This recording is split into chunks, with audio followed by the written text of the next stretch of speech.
Eu já estou aqui com o Léo. Tudo bem, Léo? Tudo bem? Seja muito Prazer. bem-vindo e muito obrigado por estar aqui contando a sua história para a gente.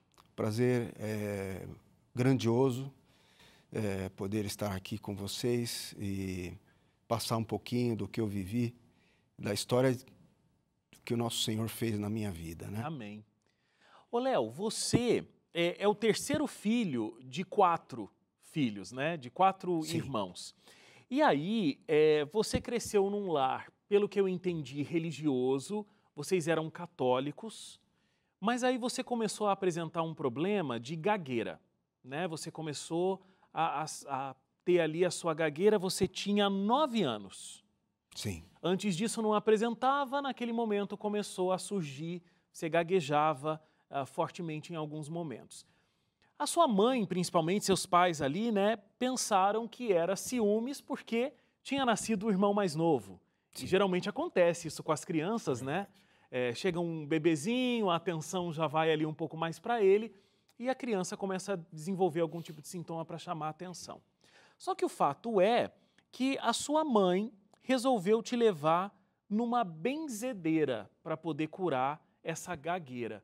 O que não é muito uma tradição católica, né? Sim. O que aconteceu ali naquele momento? A benzedeira fez os trabalhos e não resolveu o assunto e passou a indicar um centro espírita. Não era muito longe de casa e nós passamos por várias etapas, né? Uma vez por semana eu ia lá. E até que chegou um tempo que eu fui curado. E o que acontecia? Era uma consulta? Era algo assim? Os médiuns se reuniam numa sala, se colocavam ao meu redor, sentados em cadeira, e faziam imposição de mãos. O meu pai, por gratidão, continuou indo lá. Disseram para ele que ele era médium e ele tinha que trabalhar. Então, eles, como curaram o filho dele, ele se sentiu na obrigação de trabalhar. E eu também, depois de algum tempo lá, me colocaram para fazer uma determinada função também lá dentro. Isso ainda criança. Eu fui crescendo, né? Depois de alguns anos, eu conheci uma pessoa, uma mulher que eu me interessei, e resolvi ficar até o final dos trabalhos, depois do meu horário, né? Para poder conhecê-la, né? Falar com ela, que eu estava interessado nessa moça. E quando foi concluído os trabalhos, aqueles médiuns que estavam lá fazendo cura, fazendo, né, imposição de mãos, entraram numa outra sala, se trocaram para fazer trabalhos espirituais para o mal, né? E aquilo me deixou muito impressionado negativamente. E eu conversei com meu pai viu também, e nós saímos de lá. Você trabalhou, falando aqui da sua vida profissional e já juntando com essa questão espiritual, Sim. você trabalhou 32 anos numa mesma empresa. Foi. Você viajava muito, porque você trabalhava com vendas. Sim. E nunca te aconteceu nada nesses 32 anos. Na sua mente você colocava uma relação, né? Você achava que você tinha uma proteção por frequentar esse lugar que lidava com o ocultismo, que falava com pessoas que teoricamente não estavam mais nesse mundo, né? Mas eram pessoas que já tinham morrido, estavam numa outra esfera, eu não sei muito bem como dizer em palavras, mas é isso. E você achava que você tinha uma proteção em toda essa sua ida e vinda por conta disso. Tudo que você contempla, você tende a ficar igual, parecido com aquilo que você contempla, né? E eu confesso que realmente a minha fé tinha muito disso que você acabou de falar. Até que eu conheci a verdade, né? Aí mudou tudo, né? Eu acredito que muitos livramentos foi de Deus, realmente. Em determinado momento, Léo, você se casou. Você acho que não estava mais visitando esse centro espírita nesse momento, é isso? Exatamente. Eu Já não estava já mais. não estava mais. Quando você se casou, sua esposa já tinha uma filha, né, que se tornou sua enteada. Numa determinada altura do casamento, você descobriu que não podia ter filhos. Sim. E aí vocês, inclusive, resolveram adotar uma criança. Vocês começaram a fazer uma visita a um orfanato, se apegaram a uma criança, ele chamava Fernando, mas acabou não dando certo essa adoção. O que aconteceu? Eu tinha aquela criança, o Fernando, como meu filho já, porque nós entramos com o pedido de adoção, sabíamos que nenhum outro casal estava interessado nele, e então, para mim, era uma questão de tempo, ele seria meu. Então, eu já o visitava, cuidava dele como se fosse meu filho. Ele no orfanato e eu na minha casa, mas eu visitava sempre. Até que um dia eu fui lá e ele não estava mais lá. E me deram a notícia que ele foi adotado por um outro casal que nunca visitou. E aí eu fiquei arrasado. Fui para a empresa, porque era de manhã cedo, né? Eu passava primeiro no orfanato, depois eu ia lá trabalhar. E eu cheguei na empresa e o meu patrão disse que tinha dado problema no meu principal cliente, que comprava 30% da nossa capacidade de produção, e eu resolvi ir até lá, até o cliente, né, que ficava no interior de São Paulo. Então eu peguei o carro da empresa, de luto, né, porque no meu coração eu tinha perdido o meu filho, né, e viajei, fiz toda aquela viagem de ida e de volta, olhando para o céu e conversando com Deus, né? Imagino. Pedindo por aquela criança, porque eu não poderia mais ajudá-lo. Então eu confiei ele a Deus e espero um dia encontrá-lo bem no céu. E confiei em Deus, mas assim, Deus não respondia, né? E depois de 20 dias dessa oração, eu já estava um pouco mais, vamos dizer, tomando remédio ainda, mas um pouco mais calmo. Uhum. No dia do Senhor, no sábado, eu estava em casa, arrumando minhas roupas no quarto, minha esposa não estava, a filha dela também não, estava sozinha. Tocou o telefone da minha casa, quando tocou o telefone doeu o meu peito. Eu fui até a sala com a mão no peito e atendi a ligação. Quando a mulher começou a falar, passou a dor no peito. E ela disse: sou a fulana de tal do orfanato da Lapa. O juiz mandou separar um menino que está aqui comigo e o senhor pode vir aqui e olhá-lo. Se o senhor quiser, pode ficar com ele. E aquela dor no peito passou. E ela me disse também que ele tinha 20 dias de vida. Eu me lembrei imediatamente da data da oração que eu fiz naquela viagem, quando eu perdi o primeiro Fernando. Deus já estava preparando o nascimento. Naquele dia eu orei a Deus e Deus atendeu a minha oração, porque 20 dias depois ele me deu esse aviso, né, da dor do peito, né, aqui. A mulher cumpriu o papel dela, mas Deus me avisou que foi Ele que preparou tudo. E aí eu tive certeza de que Deus tinha separado esse menino para mim. Como é que foi conhecer esse bebê? Como é que foi encontrar esse bebê lá no orfanato? Para mim foi a maior alegria da minha vida. Eu posso dizer que eu amei essa criança 2 vezes. Por ela mesma, e amo até hoje, e pelo primeiro Fernando, né?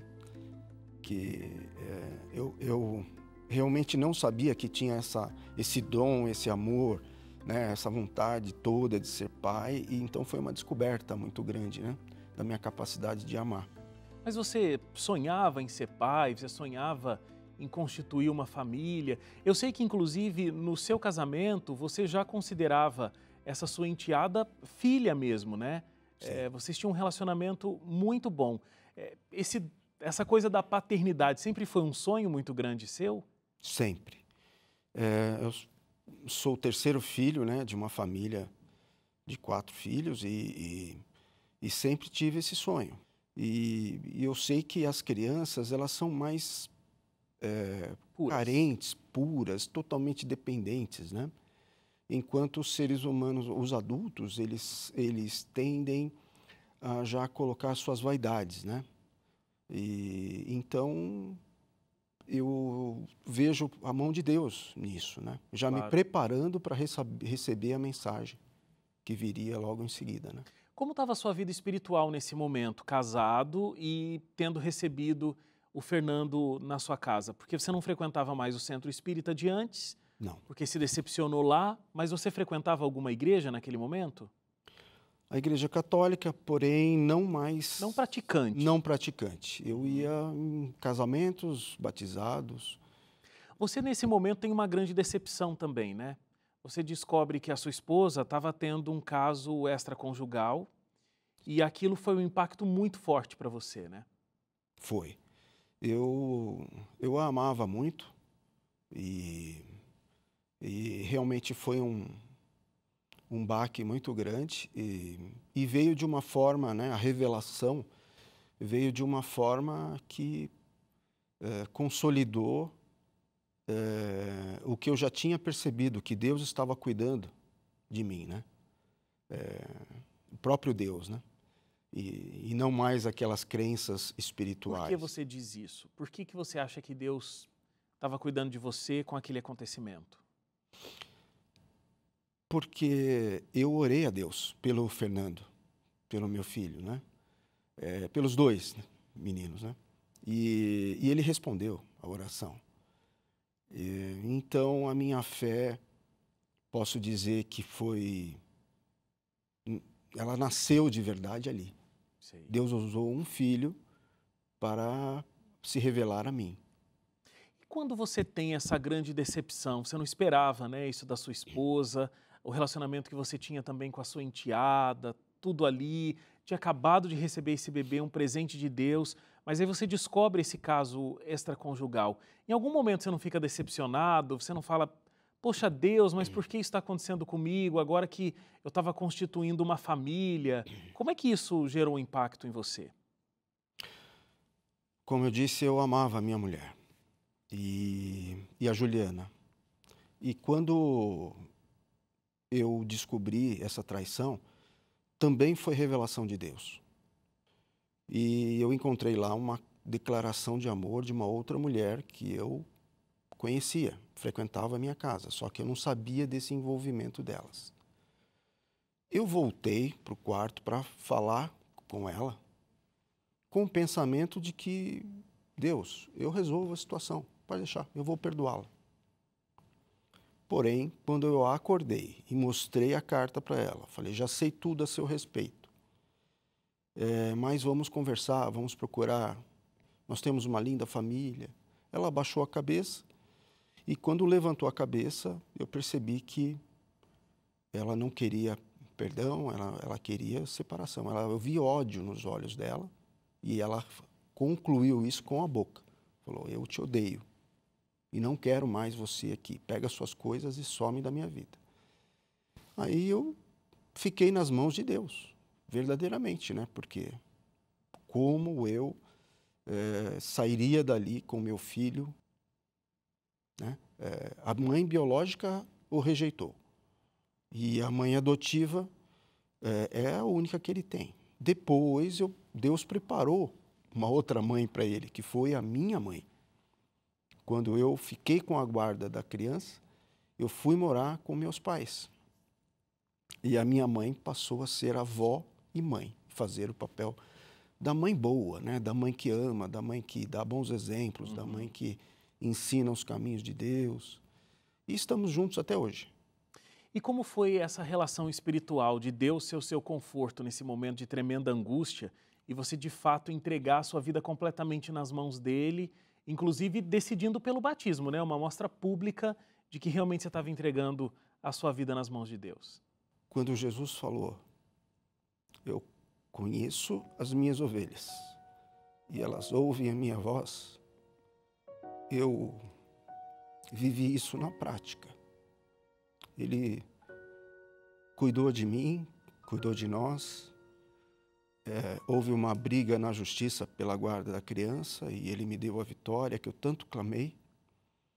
E recomecei a minha vida, perdi o patrimônio que eu tive que doar para a mãe, né, para poder ficar com a guarda dele.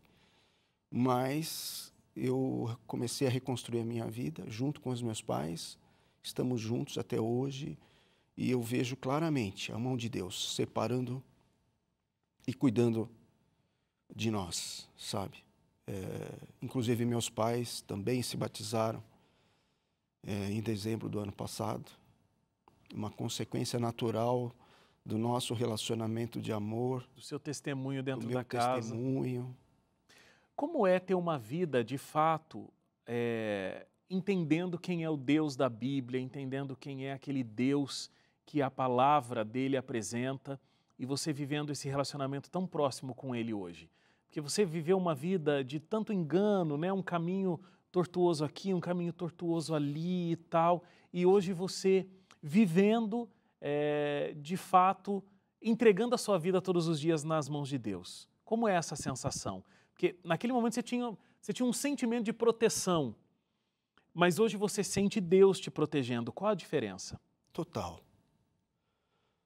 Deus, ele se revela a nós de várias formas. Ele é o Criador, Ele é o Todo-Poderoso e Ele sabe o momento e a forma melhor para cada um. Eu tenho muitos outros testemunhos para contar, não daria tempo nesse programa, mas eu posso dizer que o grande conflito acontece, realmente, né? E Deus, Ele luta por cada um dos seus filhos, Ele lutou por mim nos detalhes, e me protegeu e me guardou, se revelando ao mesmo tempo através da sua palavra. Eu conheci primeiro o Deus pessoal, para depois conhecer o Deus da palavra.